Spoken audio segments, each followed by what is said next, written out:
Уважаемые соотечественники с другими культурными корнями и родным языком, я отдаю себе отчет в том, что понять это вам трудно, но это так. Нам, эстонцам, нужна твердая уверенность, что со всеми ходившими здесь в школу мы можем говорить по-эстонски. Мы должны быть уверены, что у каждого осевшего здесь, независимо от того, приехал ли он давно или недавно, есть возможность и даже обязанность отправить своего ребенка в школу с эстонским языком обучения. Президент Кальюлайд. В последнее время вновь зашла речь о том, чтобы перевести образование на эстонский язык. Сначала после формирования нового правительства, а потом после речи президента по случаю Дня независимости. И сценарий был написан более 2 месяцев назад, но тем не менее тема до сих пор актуальна и всплывает каждую неделю. Вообще, сам факт того, что нам приходится до сих пор об этом говорить, немножко удручает, потому что с восстановления независимости прошло больше 30 лет. Но... Here we go again. Как правило, национальные меньшинства берутся вследствие того, что население одного региона массово мигрирует в другой регион, вследствие чего там обосабливается, и после этого люди, которые разделяют между собой один административный регион, как бы начинают жить по отдельности. И проблема заключается не только в том, что мы как бы разговариваем на третьем языке, проблема еще заключается в том, что разговариваем мы друг с другом только тогда, когда вот прям действительно приспичит. И самая большая преграда между эстонцами и русскими — это, конечно же, языковой барьер. Делить нам особо нечего, у нас нет никаких особых культурных или там религиозных различий. Особенно это актуально для моего поколения, потому что с условным Маркусом у меня тема для разговора ровно с тем же, чем с условным Иваном. Но шанс того, что я познакомлюсь с эстонцем, гораздо меньше, чем шанс того, что я познакомлюсь с кем-то русским. Просто потому что банально очень тяжело знакомиться с людьми, когда ты не уверен в том, что ты можешь с ними объясниться. И вот что-то мне подсказывает, почему-то мне кажется, что все-таки эстонское образование меня немножко подвело, потому что даже закончив школу, даже получив среднее образование, я все еще до сих пор не знаю государственного языка на должном уровне. Так как тема не нова, я задумывался о ней еще будучи школьником, когда меня это касалось напрямую. И я, как, наверное, и большинство моих одноклассников, а одноклассников у меня было 50, я учился в 2 школах, относился очень скептически и очень максималистично по отношению к эстонскому языку, потому что, да, что на нем там всего говорит 1 миллион человек, да, зачем он мне нужен, я могу со всеми по-английски говорить.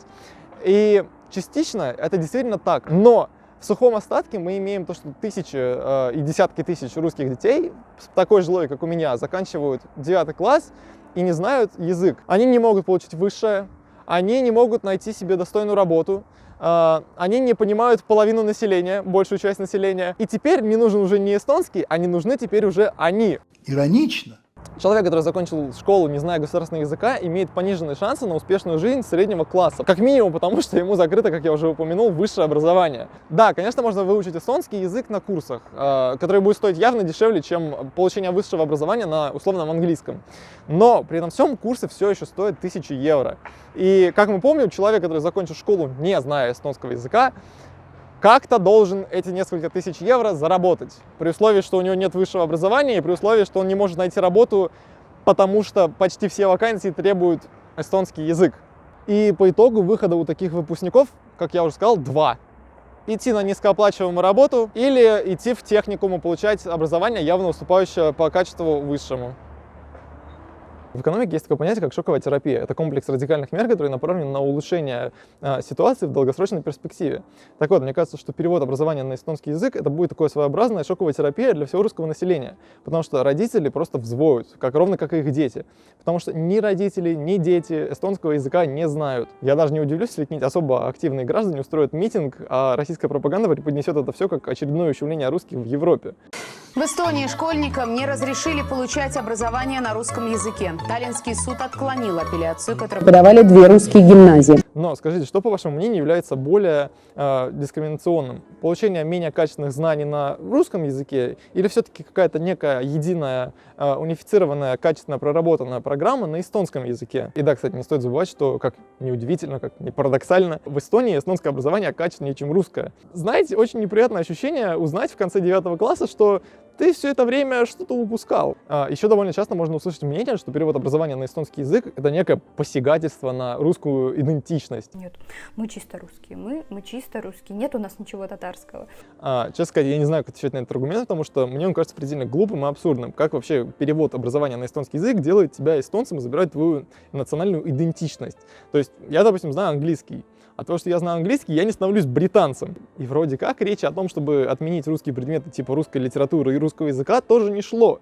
Соответственно, в чем заключается посягательство? Единственное, как я могу себе объяснить подобную глупую аргументацию, это то, что люди боятся все той же шоковой терапии. Они пытаются максимально рационализировать свой страх, потому что никаких других адекватных аргументов против я до сих пор не нашел. Возвращаясь к речи президента из начала ролика, можно действительно сказать, что она подобрала слова не очень удачные. Даже я, как человек, который ее всегда защищает и очень надеется на ее второй срок, могу найти, за что ее покритиковать. Тут, на мой взгляд, ложное утверждение о том, что для любви к родине обязательно знание языка и культуры. Нам нужна вера в то, что мы можем предложить всем растущим здесь детям возможность приобщиться к нашему языку и культуре в такой степени, которая поможет им стать нашими спутниками, любящими или, по крайней мере, понимающими Эстонию и эстонцев. Такая уверенность позволит нам стать более открытыми и проявлять больше интереса к другим представленным в нашем обществе культурам. Национальное чувство дает и возможность испытывать гордость за свою страну, за ее принадлежность к семье народов, дорожащих демократией и свободами и уважающих права человека. Тут и немного неудачная конкретизация того, в чьих интересах все это происходит. Нам, эстонцам, нужна твердо уверенность, что со всеми ходившими здесь в школу мы можем говорить по-эстонски. И даже недоумевающий премьер. Должна признать, что она немного напугала и меня. По-моему, важно, что унификация ландшафта эстонского образования – естественный процесс, и он идет в правильном направлении. Вопрос в том, как эффективнее содействовать этому. В действенных советах и поддержке нуждаются учителя, которые преподают предметы на эстонском языке в русских школах, и эстонские школы, в которых учатся все больше детей с другим родным языком, сказала Каллас. Но даже в этот раз защищающие русское образование не вызывают никакой симпатии, просто потому что формулируют свою мысль еще хуже, чем это делает президент. Вот недавняя публикация в посте МС, в которой некий Константин Бурый критикует высказывание президента. Почему-то нас всегда пытаются разделить. Все помнят историю с трамвайной остановкой, где людей по какой-то прихоти решили разделить. Но никто не повелся на эту провокацию. Скорее наоборот. Для тех, кто забыл, в январе 2019 года на одной из самых центральных остановок в городе появилась реклама партии Эсти-200, которая разделила остановку на две части и предложила русским и эстонцам стоять по отдельности. Когда эта реклама только появилась, я удивился тому, насколько у нее простой и в то же время гениальный глубокий посыл.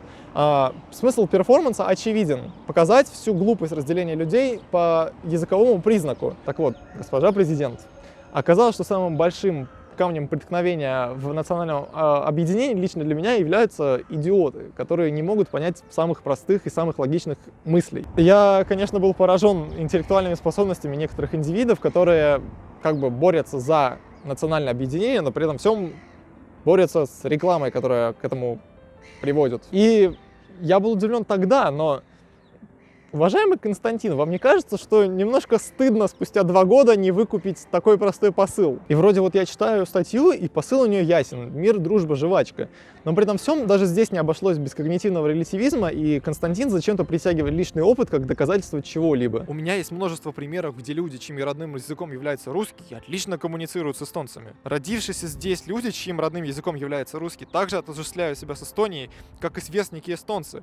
Они владеют эстонским, читают новости, участвуют в общественной и политической жизни страны. Возможно, президент давно не общался с ребятами в школах и не интересовался, как у них обстоят дела. И раз мы перешли на аргументацию личным опытом, то я хотел бы задаться вопросом к вам, Константин. А давно ли вы общались с ребятишками? Я вот таким ребятенком вроде как являюсь. По крайней мере, являлся еще пару лет назад. И вот почему-то ваши слова мне не находят отклика. Кто все те ребята, кто читает эстонскую прессу? Кто все те ребята, кто участвует в эстонской политической жизни? Кто все те ребята, кто прекрасно говорит по-эстонски? Почему этих ребят меня скрывают? Возможно, конечно, просто такой конченый я. Возможно, конечно, просто такие конченые мне попались одноклассники. Но из всех моих знакомых меньшинство людей знает эстонский на достаточном уровне. И в основном знают эстонский те, кто пошли в гимназию. И, возможно, Константин просто как бы забыл о том, что есть большое количество людей, которые в гимназию не идут именно из-за незнания эстонского языка. Потому что именно с 10 класса эстонские школы такие типа резко: все, мы больше не говорим по-русски. Но возвращаясь к теме, Константин, вы просто забыли про всю ту ораву плебеев, которая в гимназию не пошла по какой-то причине. А этих людей довольно много, и эстонский они знают не на том уровне, на котором хотелось бы. И как раз-таки образование на эстонском языке для всех гарантировало бы то, что все заканчивающие школу знают язык на достаточном уровне. И язык не является главным критерием для того, чтобы решить, пойдешь ты в гимназию или нет. Ну и, конечно, я бы не был бы самим собой, если бы я под конец не обвинил во всем центристов. Для тех, кто не знает, я отношусь к центристской партии как к партии «Единая Россия». Это партия, которая за всю свою историю не сделала ровным счетом ничего полезного, но все время занимает лидирующие позиции, просто выезжая за счет популизма и смены обуви на лету. И центристская партия — это единственная партия на данный момент, которая выступает за то, чтобы оставить образование на русском языке. И, естественно, никаких аргументов «за» они не приводят. Они исключительно собирают и пылесосят русские голоса. Сначала они говорят о том, что не допустят коалицию с консервами. Потом 2 года эстонский народ и мировая общественность наблюдает за всем ужасом, который происходит. Потом они говорят, что выступают за экологию. При этом всем покупают пердящие автобусы и расширяют дороги для автомобилей. Потом они говорят, что не допустят переход образования на эстонский язык, но пока никто не видит, в принципе, можно и согласиться. И мне кажется, эта тема является таким камнем преткновения для всех, потому что она наболевшая, и при этом всем никто не знает, что делать. И даже люди, которые с друг другом солидарны обычно, здесь расходятся во мнении. Так я с ужасом для себя обнаружил то, что мой любимый Раймонд Кальюлайт выступает, можно сказать, латентно за то, чтобы оставить образование на русском языке. Тут все та же пресловутая русская идентичность, манипуляционный вопрос. Но в отличие от Константина Бурова, Раймонд находит и подмечает реальные противоречия, а не занимается размышлением о каких-то воображаемых ребятишках. Поэтому я очень хочу процитировать пару моментов. На вопрос о приоритетах министра образования она отвечает следующее. Внедрение образования на эстонском языке будет происходить постепенно, начиная с детских садов и двигаясь к более высоким уровням образования. Осенью этого года будет разработана программа действий образования на эстонском языке, на основе которой будут приняты дальнейшие меры. Возможно ли, что министр образования, но также и премьер-министр Кая Каллас, Юрген Лиги и другие просто неправильно поняли и на самом деле было оговорено что-то иное? Не думаю, что это вероятно. Скорее всего, переговорщики от центристской партии пошли на значительные уступки русским школам и договорились, что образование перейдет на эстонский язык обучения. Но до муниципальных выборов содержание этого плана не будет обсуждаться подробно. Если голоса будут получены, будут установлены и сроки. Меня часто обвиняли в том, что я очень критически отношусь к центристской партии. На самом деле я отношусь к центристской партии ровно так же, как и ко всем партиям Эстонии. Абсолютно все партии и их представители должны быть честными. И если они лгут, и это можно подтвердить, то на это совершенно точно нужно обратить внимание.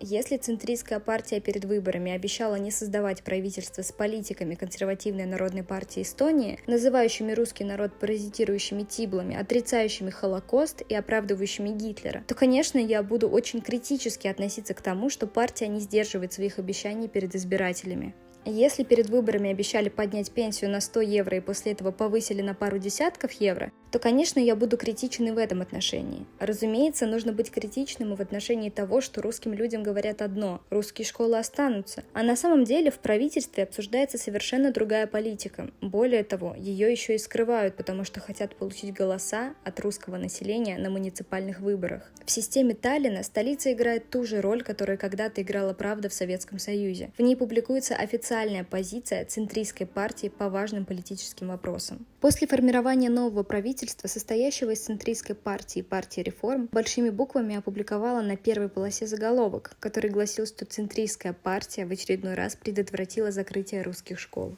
Ну вот, это, в принципе, то, что я и хотел сказать, только без мата.